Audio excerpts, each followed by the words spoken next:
Bentrovati.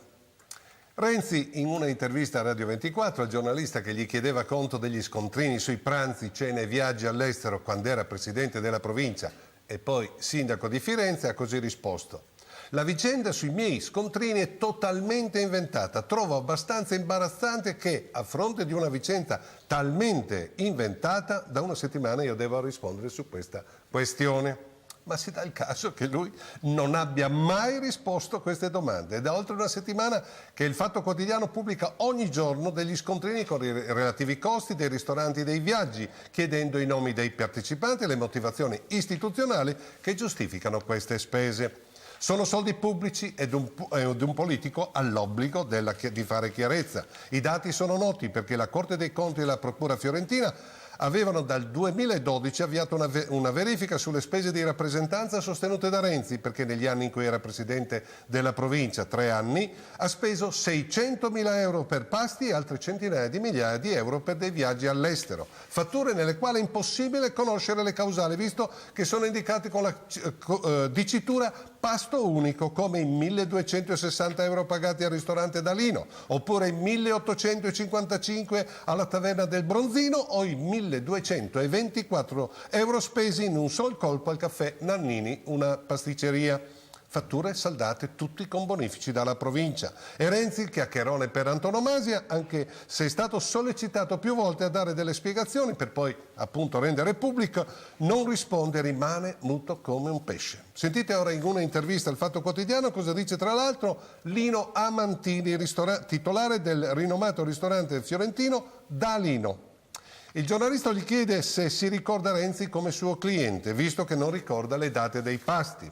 Risponde Amantini: ma scherza, Matteo era sempre qui, mai solo, e portava la qualunque, amici, familiari. Ricordo benissimo che 3 giorni prima di avere l'ultimo figlio venne con l'Agnese, la moglie, qui e aveva il pancione. E quando il giornalista gli chiede se, come vuole la leggenda, nel suo ristorante ci sia la saletta Renzi, Amantini risponde: leggenda un corno, è questa dove siamo seduti ora. Sa quante tavolate, feste, pranzi e cene di lavoro qui dentro? Un'infinità. E poi si mandava la fattura direttamente al comune. Infatti, da quando Matteo è andato a Roma, mi è calato parecchio l'incasso. Gliel'ho mandato dire da Luca Lotti, il braccio destro di Renzi a Palazzo Chigi, che ogni tanto passa ancora. Digli a Matteo che gli fo causa uno di questi giorni. Sembra di sentire i ristoratori ai bei tempi della Prima Repubblica, quando i personaggi del mondo politico erano i migliori clienti dei ristoranti più alla moda, tanto pagava sempre il pantalone lo Stato. E poi le trasferte all'estero, ad esempio per un suo viaggio di 6 giorni a Santa Clara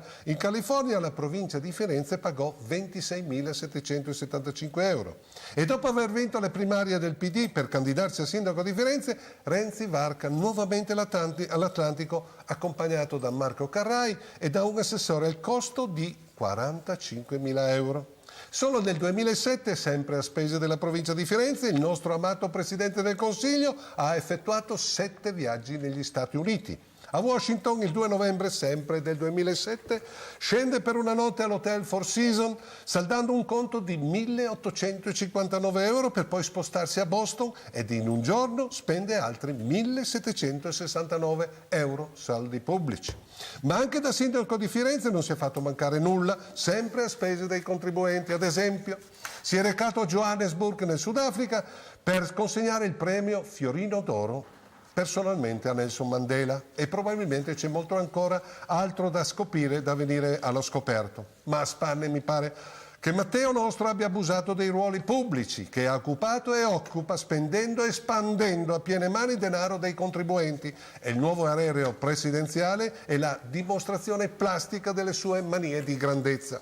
Comunque sia, Renzi non ha ancora chiarito e reso pubblici i dettagli dei pasti e dei viaggi cui sta indagando la Corte dei Conti, perché non bisogna dimenticare Matteo Renzi ha costretto il sindaco di Roma Ignazio Marino a dimettersi per 20.000 euro di scontrini rendicontati male, per cui per coerenza il minimo che dovrebbe fare è chiarire e rendere pubblici le motivazioni perché la provincia e il comune di Firenze hanno dovuto pagare alcune centinaia di migliaia di euro per i suoi pranzi e le sue cene, e per qualche centinaia di migliaia di euro per i suoi viaggi all'estero. Lo dovrebbe fare non fosse altro per rispetto dei cittadini che ancora hanno fiducia in lui.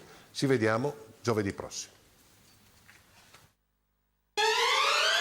I suoi viaggi all'estero. Lo dovrebbe fare non fosse altro per rispetto dei cittadini che ancora hanno fiducia in lui. Ci vediamo giovedì prossimo.